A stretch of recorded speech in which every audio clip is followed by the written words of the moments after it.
Hi, everyone, and welcome to another episode of From a Woman to a Leader. I'm your host, Limor Bergman Gross, and today I have an incredible guest with me. Her name is Dagna Bieda. And Dagna went from coding robots to helping ambitious engineers rewrite the real code that determines their success, the code in their minds. After she experienced burnout herself and discovered the power of changing her mindset, Dagna created a unique coaching method called Brain Refactor that's helped hundreds of tech professionals overcome imposter syndrome, conquer burnout, and take control of their careers. We're diving into how our thoughts can be like bugs in a program and what we can do to debug our mental code for better results. If you are ready to reprogram your mind and take your career to the next level, then you love what's coming up. Stay tuned and let's jump right in and hear how Dagna cracked the code for career success.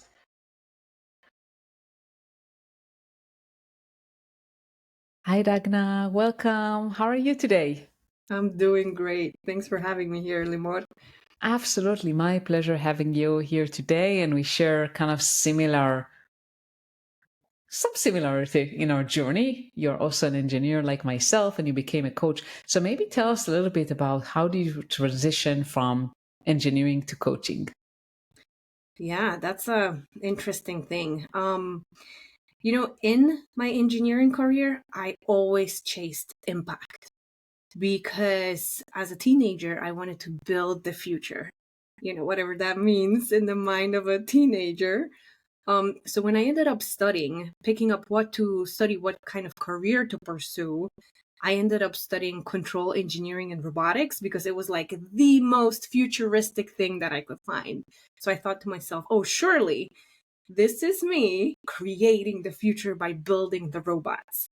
And after I graduated, I thought that actually, when you have a job as someone building robots, first of all, it takes a lot of time. And second of all, the robots that I was building within the company I was working for, it was kind of like one of those European Union sponsored projects.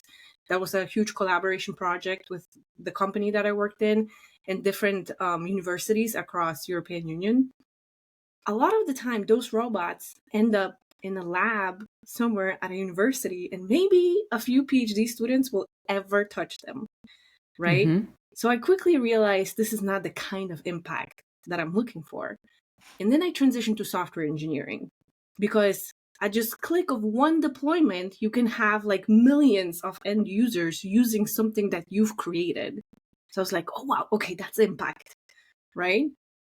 And then as a part of crazy things that happened in my life, falling in love, I ended up moving from Poland to United States. And in that software engineering journey, I experienced the differences, cultural differences between working in Poland as a software engineer and then in United States as a software engineer, having that heavily immigrant background and like a completely different way of thinking than my peers here did. So I ended up working, switching jobs, moving up, getting impact that I thought was what I was pursuing all this time. But in reality, I ended up burning myself out. And, as a software engineer, something that brought me a lot of pleasure, tracking down bugs, creating new features, improving and optimizing our code base, it came to a point where it didn't really bring that much pleasure anymore. I just burned myself out. And it came kind of crushing down on this one September day in 2019 when I came into work and I'm having this one-on-one with my manager. And it's like a regular one-on-one, no big questions, nothing really big. And Limor, this is so embarrassing to say, but I started crying in that one-on-one. at work. And in my mind, it's like, oh my goodness, I am being so unprofessional. Like, this isn't me. Who's this person? But it was a turning point. It helped me realize, okay, I need some help. I need to stop pretending that things are fine when they're not fine. Clearly, because I'm crying at work. And, I can laugh about it now, but back then it wasn't really funny. Of course. So I ended up finding a therapist. And after just a few months of having deep conversations with someone who knew exactly what it is that I went through, I changed my perspective. I changed how I did things. I understood a lot of things about myself just because I had this person who got me, And that's when it clicked. And I was like, oh, wow, this is the kind of impact that I really want to have on another person's life. Because with one aha moment, everything can shift. Your entire perspective, behavior, things click, and it changes your life. And that's the kind of impact I've been wanting. So that's when I decided that that's what I want to do. I want to have that kind of impact on people's lives. And I made that transition from being an engineer to being a coach for engineers and ambitious professionals in tech. Yeah. And can you share a little bit just what was the shift for you? Like, how did it look like? The shift, it was really understanding on how I came to be. Now, full disclosure, I come from a background that's like therapy. I don't need this, right? I mean, my grandparents lived through the World War, first and second. And so the kind of life that I had, you would think, oh, I didn't have any problems. I had food, I had shelter, I had two parents, I had siblings, I had family, I had support system in place. So like, what could go wrong? Therapy wasn't for me until I realized that how you grew up, your life shapes you. And it doesn't have to be traumatic to create bugs and inefficiencies in your mental code, right? As a coach, what I realized, because I like to say that I moved from programming computers to reprogramming human minds, because that's what I do with my clients. And in therapy, I realized that a lot of how we think about code and software relates to the brain, right? Like when you have an app, a program, whatever, if something's not working, it's because there's a bug. There's something in the code that's not compiling, that's not creating the outcomes that you're trying to create for yourself. Same thing applies to the brain, right? So in therapy, and coaching is also a great mechanism to do that, is where you kind of dive into how your legacy mental code has been set up by the lifetime of experiences. So, if you will, going back to your question, that first therapy sessions were kind of like debugging sessions for me. I jumped into the code, I analyzed what was already in there, and I had this epiphany like, oh, if it's not working, if I change that line of code, other things will change too. And lo and behold, I started figuring out what things need to be put into place in my mental code for my life to get better and get out of burnout. Okay. So you're saying you find out how you can change your behaviors, basically, in order to make an impact. It's more than that, though, right? Because if you just change your behavior without changing the underlying code of what you believe to be true about yourself or the world around you, that behavior is not going to stick. It's not going to last. It's a temporary patch that's executed while you're aware and manually putting that command in, right? But it's not going to stick. It's not going to get committed to the repo. Okay. So let's talk about your book, Brain Refactor, and you talk about, obviously, what you mentioned, optimizing your internal code. yeah, Yep, that's exactly to right. thrive in tech. So can you explain kind of how you use this metaphor when coaching individuals? Particularly, we're talking about like people in tech and common challenges like imposter syndrome, burnout, and communication. Absolutely. So, a lot of the time when I work with someone and on my own journey of growth, I realize that whenever you're facing an obstacle, a lot of the time you are the obstacle or how you think about the problem. That's the real obstacle, not what you think it might be. And whenever I work with someone, whether that's about getting past imposter syndrome, getting out of burnout, um, figuring out how to deal with other people, or how to improve your self marketing skills, we always go back to the code. We always go into the debugging and the analysis, the root cause analysis of like what creates your code to function the way it does and create the outcomes it currently does. And we plan out a refactor. We sit down and figure out, okay, instead of this, I want to be thinking this. Instead of acting like that, I want to be acting like that. Okay, how is this tied to my core identity, right? And how can I change those things? Mhm. So can you share some kind of strategies of how you can use this when, uh, let's say, imposter syndrome? This is a big one, especially for women in tech. So how can you use that in order to overcome imposter syndrome, for example? Yeah, absolutely. So let me go ahead and find this really cool piece on imposter syndrome from the book that I would love to read, if Hmm. that's okay.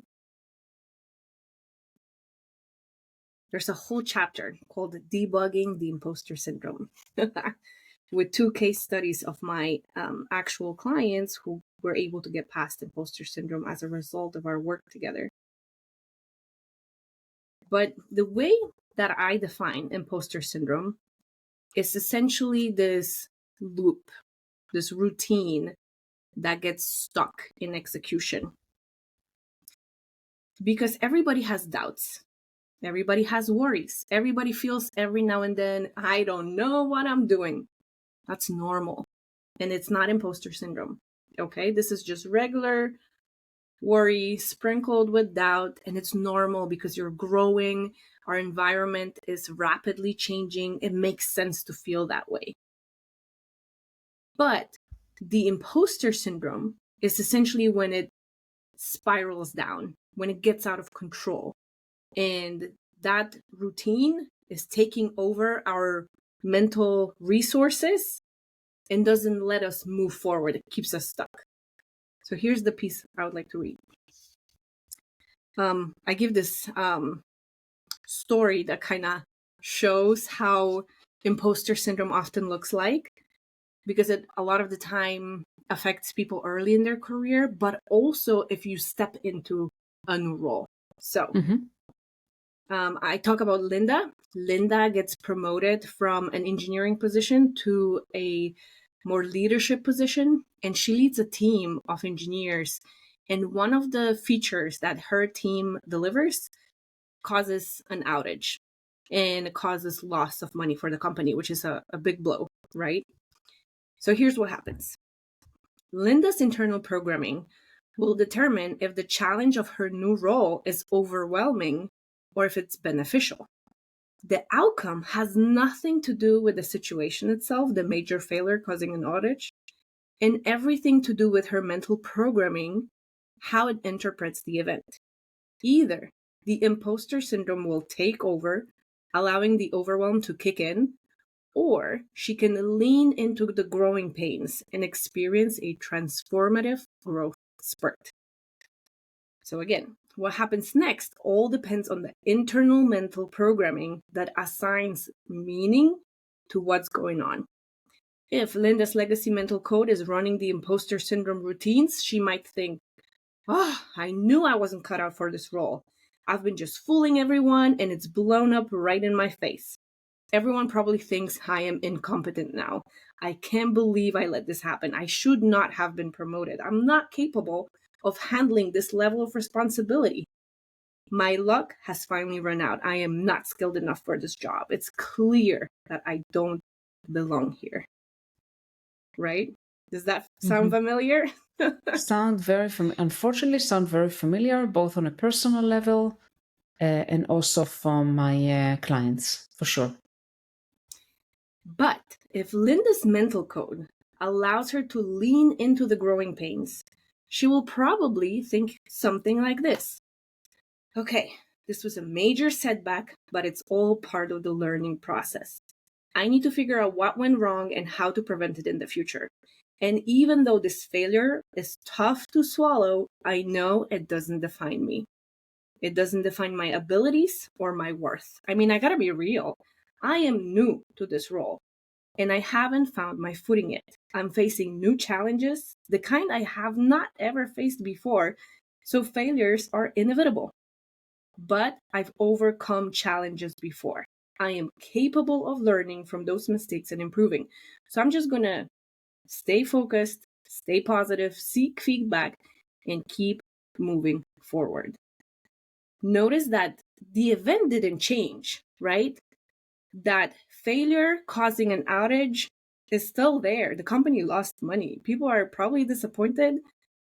But what happens, the main difference is what she's thinking, how her internal code assigns the meaning to what happened, because that affects her behavior, right?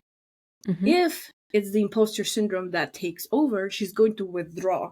She might ask for a demotion because she doesn't feel ready. But if she leans into the growing pains, which is normal part of growth we often see in kids, right?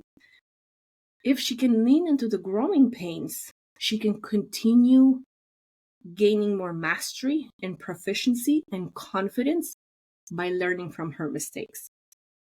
So depending on which of the mental code routines is getting triggered in her mind, she's going to create a completely different set of outcomes for herself. Okay. So if naturally, the tendency of her is to go into the imposter syndrome, what can she do in order to start changing that code, I would call it? First of all, realize that it's happening. A lot of the times our code runs like operating system. It runs on autopilot. As the end user, you don't have to do anything other than press the button for your computer to start up, for the desktop programs to pop up, right? You don't really have to do anything.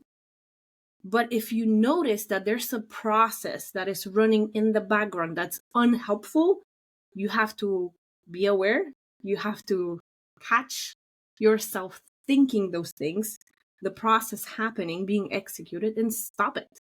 Kill it. If we could log into the terminal of your brain and just do a super user command and just kill that process, boom, kill imposter syndrome.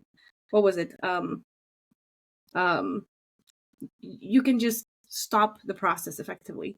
So how that happens in your brain is you have to be aware, notice what's happening, and then you have to implement a script that will not only terminate the bad process, but also put something different, something else in place, a different kind of reaction, a different kind of behavior, different kind of set of beliefs or thoughts, right? Because here's the thing. Most of us does not have Psychology 101, but in Psychology 101, typically students learn that our thoughts are not true, but we believe our thoughts. We rarely question them. The thoughts are kind of like log messages, and they're just artifacts. Someone put it out there, and now it's printing. But guess what? I can go into that code. I can refactor that line. I don't need to see that log message anymore. So I know it sounds simple. It doesn't sound simple at all, to be honest. It sounds like something that you have to be conscious about and practice. Oh, yes. So whenever those thoughts come to your mind, like, well, maybe I'm not capable. Am I stupid? Am I even worthy? What am I doing? I don't know what I'm doing. To catch yourself with those thoughts and try to rewire, kind of, as you said, kill that process and start a new process of, okay, what happened here happened, and I want to leverage that as a learning opportunity and figure out how I can grow from it. Exactly. The reason I said it sounds simple because often as a software engineer, software developer, you literally go into the code, delete that line, and that's it. You commit it to the repo, deploy the code to production. You don't have to see that line anymore. But you're absolutely right, Limor. Whenever it comes to your vlogs right here, in your mind, it requires effort and attention Mm-hmm. to put Mm-hmm. into place in order to change that programming. Absolutely. Yeah, wonderful. Thank you so much for sharing that and sharing that story, which I'm sure that many of our audience listeners can relate to. So when you find those thoughts coming to your head, just as Dagna recommends, to really be conscious about those thoughts and challenge them, right? And challenge those thoughts and stop it. Stop that line of thinking and start rewiring to think about opportunities. How is that an opportunity? And this is something, by the way, that I always talk with my clients every time they come with a challenge. How is that an opportunity? And a lot of times it's very difficult to look at things that happen to us that, as you said, like this outage, like a bad thing happens. How can you even think about it as a positive thing or look at it at a different light? But in fact, every challenge that happens to us is an opportunity. I truly believe in that. It's an opportunity for us to overcome it and to grow from it and become better. Absolutely. Couldn't agree more. And you know, we both do coaching, so we both help people essentially update their software, right? And what Yeah, it is that they're thinking in their minds. yeah, Because that's the key. If you can optimize your brain that's involved in literally everything that you do, everything in life improves too. And absolutely. I'm sure you've seen it with your clients as well. Yeah. And as you said, I mean, it's not easy. And I think that one of the other things I would say that I really encourage people to be kind to themselves, because we tend to be very judgmental toward ourselves and very harsh. And we need to be compassionate and be willing to let ourselves grow steadily and slowly, because sometimes it takes time and effort, right? I mean, it's not easy. So just be kind to yourself and give yourself the time. Absolutely. I'm going to add on top of that, you know, not being kind is the default state. And it comes from what I call the caveman configuration of the modern mind.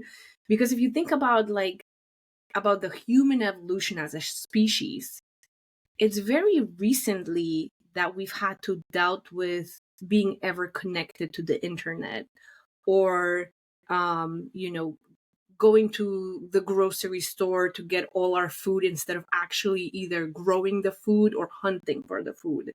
So it's a very like tiny speck of the dust on the timeline of our evolutionary history as human species.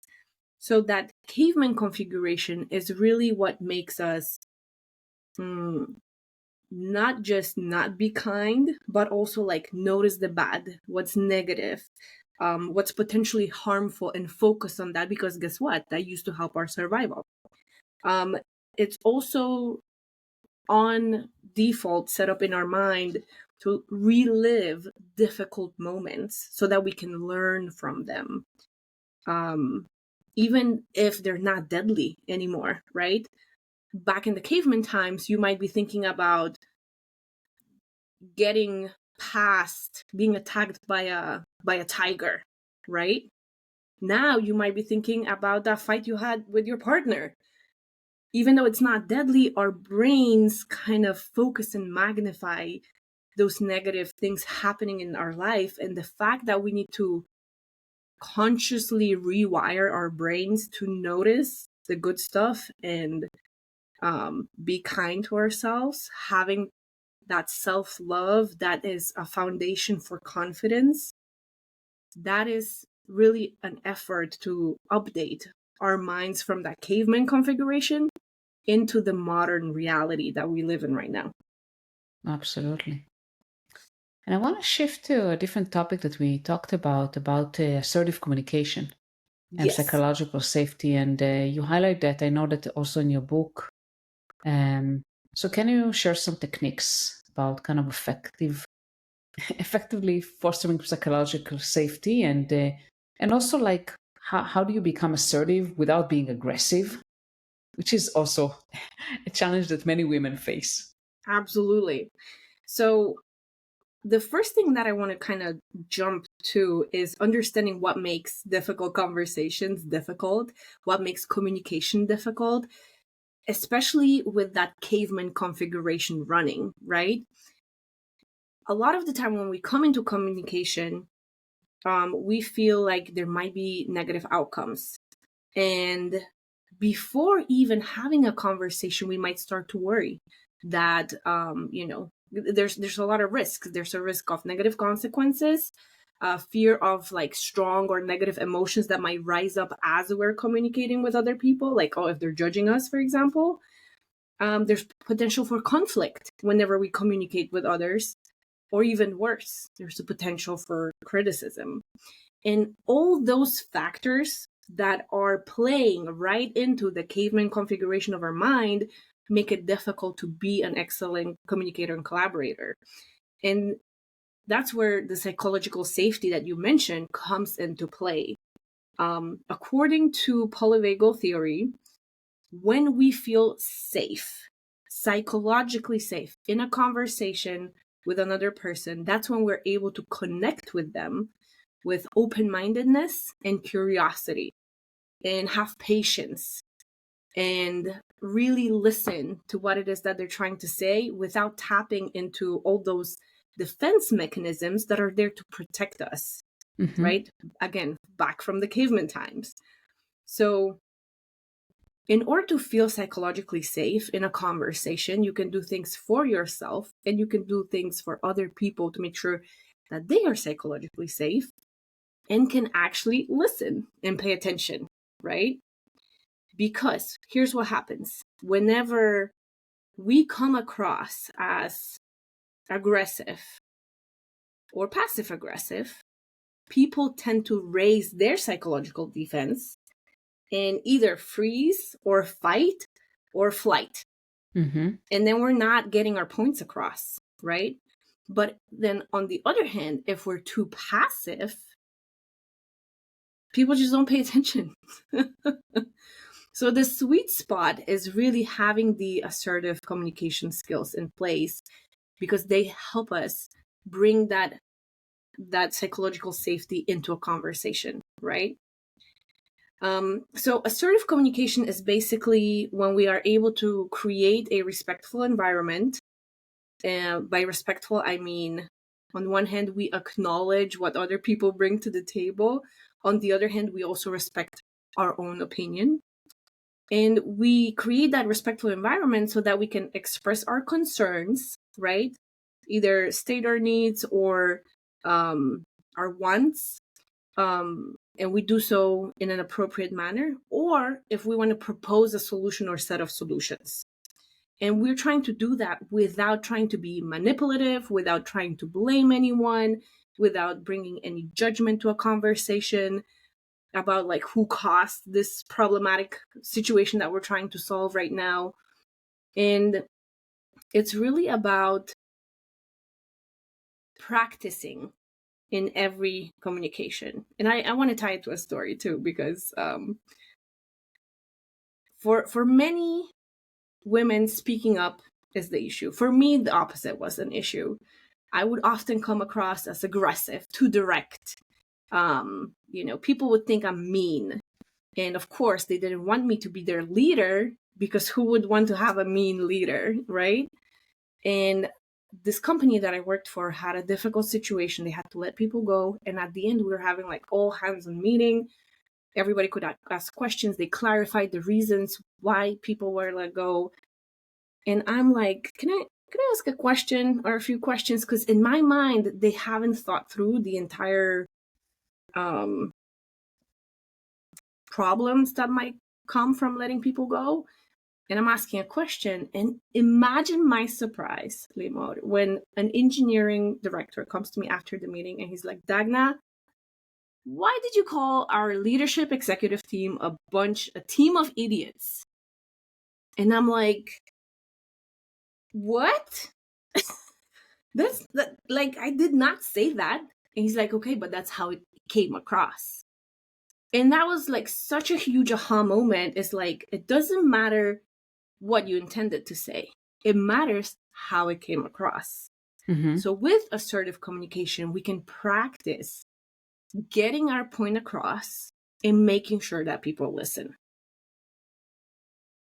Absolutely. And one of the things that I think is really important is not just what we say, but also how we say. And I don't remember who said that, but I think most of our communication is actually not verbal, not the word we say, rather than how we say things, like a voice tone or expressions, the way our body moves, our face. And those things are Absolutely. really important. So I can say the exact same words in multiple ways, and they will be interpreted differently. Yes. That is very true. And I would add to that the cultural context also matters, because you can say the same thing with the same tone to two people who grew up in a different parts of the world, and they will take that completely differently, right? Which adds another layer of complexity to figuring out how to be an effective communicator that can actually be able to lead and have people just follow, right? Yeah, yeah. So I think that based on your story, I mean, I think it's very important to really get feedback from people, how you're coming across, people who are willing to share. So you can learn, because a lot of times we don't have that self awareness of what we're saying and how we're coming across. And hearing that from someone else can really give us insights we haven't thought about. Yes. And for me, being a bad communicator, I had to hear about it from like different sources over years, right? So I wasn't really accepting that feedback in, because people were telling me that I come off too strong. And I was like, you're just being too sensitive. I would just brush it off because I wasn't ready to listen. Yeah. But when my coworker, the engineering director, came over and said that, I was like, oh, that's why I'm not getting that promotion I wanted. Okay. I just need to work on the communication, because my tech skills were excellent, and I was still not getting what I wanted in terms of career advancement. That's when my ears opened and I actually accepted that feedback. Yeah. Wonderful. Uh, Before we end our conversation today, I think like we can talk for hours, but like before we end, is there anything else you would like to share, Dagna? Yes, absolutely. So my book is currently available on Amazon.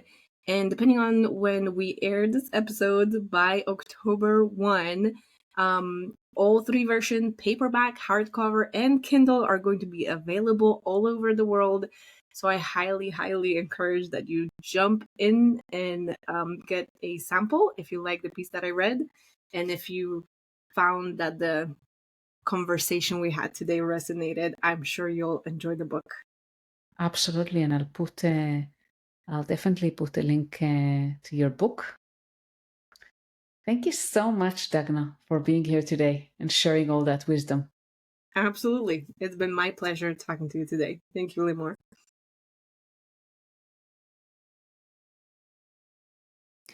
Thank you so much for listening to the episode with Dagna. And before you go, I have something super special for you next week. Have you ever wondered why women get stuck in middle management? or why conventional career advice just doesn't seem to work? If so, you definitely cannot miss next week's episode. I'm so honored to sit down with the incredible Susan Colantuno. And she's the woman behind the viral TED Talk, The Career Advice You Probably Didn't Get. That TED Talk got over 4.5 million views. And Susan reveals what's really holding women back and shares the missing piece of advice that no one talks about. Trust me, this episode is going to change the way you see your career path. Hit the subscribe button and get ready. You don't want to miss this episode. Thank you so much for listening, and I'll see you next week. Have a wonderful day.